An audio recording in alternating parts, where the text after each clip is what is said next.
May! Nak, bumbahan mo muna ako.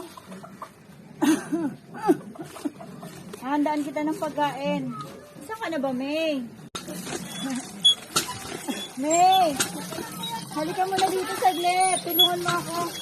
Ano ba naman yan, Nay? Kaya nyo na yan. May ginagawa ako eh. Nag-aayos ako ng mukha ko. Tsaka may kausap ako.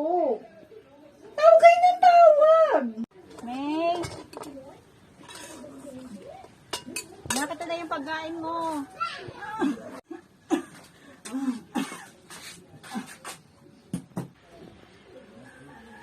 Yan na naman yung ulam. Wala na bang ulam na maayos? Ako naman, Nay, ayoko na ng ganyang ulam. Hindi naman pwedeng laging ganyan.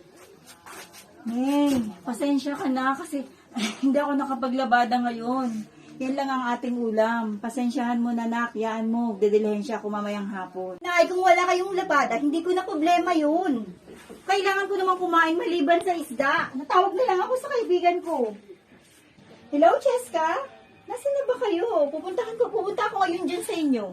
Kasi naku, ayoko na dito. Lagi na lang ganito yung ulam namin. Ay, nako. Hindi ako na kay Cheska.